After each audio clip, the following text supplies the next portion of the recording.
সব মেয়ের ক্রাশ ছিলাম। আসলে বাস্তবে আমি অনেক কালো একটা ছেলে। কোনো মেয়ে আমার প্রেমে ভুলেও পড়বে না। দেখতে দেখতে 1 বছর চলে গেছে। এখন আমার বাড়ি গাড়ি সব কিছু আছে।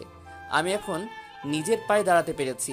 এখন আমার আব্বু বলতে পারবে না তুই জীবনে কিছু করতে পারবি না। এখন ভাবছি সাদিয়াকে প্রপোজ করব। দেরি না করলে হয়তো অন্য কেউ নিয়ে যাবে। এই 1 বছরে সাদিয়ার সাথে ভালো বন্ধুত্ব হয়ে গেছে। তার সাথে এখন ফোনে কথা হয়। রাতে সাদিয়াকে ফোন দিলাম। হুম, বলো। কেমন আছো? হুম, ভালো আছি। তুমি কেমন আছো? আমিও ভালো আছি। কালকে আমার সাথে একটু দেখা করতে পারবে? কোথায় দেখা করবে? আমরা যে জায়গায় মাঝে মাঝে দেখা করতাম। ঠিক আছে। কয়টায় আসবে? বিকাল 5টায়। ওকে, ঠিক আছে। তারপর আরও কিছুক্ষণ কথা বলে ফোনটা কেটে দিলাম। এবার আপনাদেরকে বলি, রাইসা আমার সাথে আরও অনেকবার দেখা করেছে এবং রাইসার থেকে যে টাকা নিয়েছি ওগুলো তাকে দিয়ে দিছি। রাইসা নিতে চাইনি, আমি জোর করে তার টাকা দিয়ে দিছি। আপনারা হয়তো এখন জিজ্ঞেস করবেন রাইসার ক্ষতি করার জন্য কেন লোক পড়ে আছে। রাইসা কি করেছে? এখানে রাইসা কিছু করে নাই।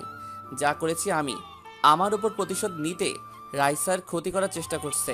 তো আপনারা বলবেন আমি কি ক্ষতি করেছি? গল্পে থাকেন সবকিছু জানতে পারবেন। সকালে ঘুম থেকে উঠে ফ্রেশ হয়ে হোটেলে চলে গেলাম। বিকালে হোটেল থেকে বেরিয়ে গাড়ি নিয়ে পার্কে চলে আসলাম। পার্কে ঢুকে দেখি সাদিয়া আমার সাথে এসে বসে আছে। সাদিয়া আমাকে দেখে বলল, তোমার আসতে এত দেরি হলো কেন? হোটেলে অনেক কাস্টমার, তাই আসতে লেট হয়ে গেছে। আপনাদের একটা কথা বলি, আমি হোটেলটা আগে যেভাবে কাজ করেছি এখনও সেভাবে কাজ করি। কেউ বুঝতে পারবে যে আমি এই হোটেলের মালিক। আমার হোটেলের একজন ম্যানেজার রাখছি। তো যাই হোক, ও, তা কি কথা বলবে বলো? আমার কথা শুনে আবার রাগ করবে না তো? না, রাগ করব না। বলো কি বলবে। আমার জীবনে কেউ নেই তুমি ছাড়া। আমার জীবনে কোনো স্বপ্ন নেই তুমি ছাড়া। আমার দু চোখ কিছু খোঁজে না তোমায় ছাড়া। আমি কিছু ভাবি না তোমায় ছাড়া। আমি কিছু লিখতে পারি না তোমার নাম ছাড়া। আমি কিছু বুঝতে চাই না তোমায় ছাড়া। সাদিয়া, তোমার সাথে কথা বলতে বলতে আমি তোমাকে কখন যে তোমাকে ভালোবেসে ফেলেছি আমি নিজেও জানি না। আমি তোমাকে ভালোবাসি সামিয়া। তারপর সাদিয়া এমন কিছু করবে আমি তো কল্পনাও করতে পারিনি। পৃথিবীতে সেই সবচেয়ে ধনী, যার একটি সুন্দর মন আছে, যার মনে নাই কোনো অহংকার, নাই কোনো হিংসা, আছে শুধু অন্যের জন্য ভালোবাসা। বুকের কষ্ট চাপা দিয়ে ঝরছে চোখের জল। মনের মানুষ ভুলে গেছে কাকে দিব কল। মেঘহীন আকাশে চাঁদের নেই আলো। এই পৃথিবীতে আমি ছাড়া সবাই আছে অনেক ভালো। এই কথাটা বলতে এত সময় লাগিয়ে দিছো? তুমি জানো না, তোমাকে যেই তোমার জন্মদিনে দেখি সেদিন তোমাকে আমার অনেক পছন্দ হয়ে যায়। আর আমি তোমাকে ভালোবেসে ফেলি।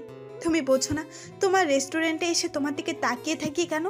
কারণ আমি তোমাকে ভালোবাসি, তাই তাকিয়ে থাকি। তাহলে তুমি আমাকে ভালোবাসার কথা বললে না কেন? বলিনি ভয়ে।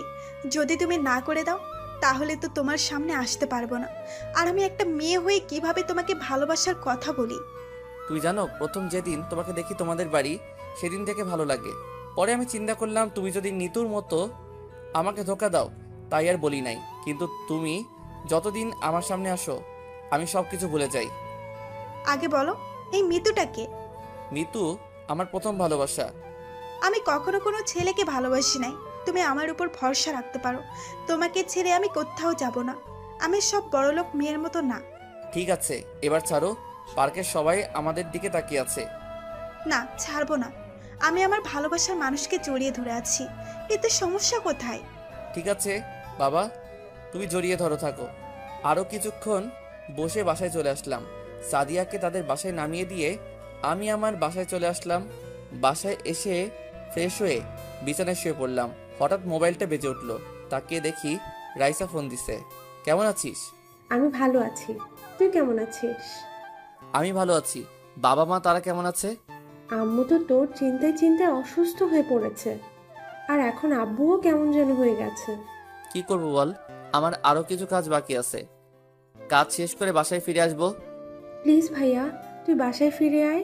সময় হলে অবশ্যই ফিরে আসবো। তুই আব্বু আম্মুর খেয়াল রাখিস। হুম। আর তোকে যে কারণে ফোন দিছি সেটাই তো বলা হয়নি।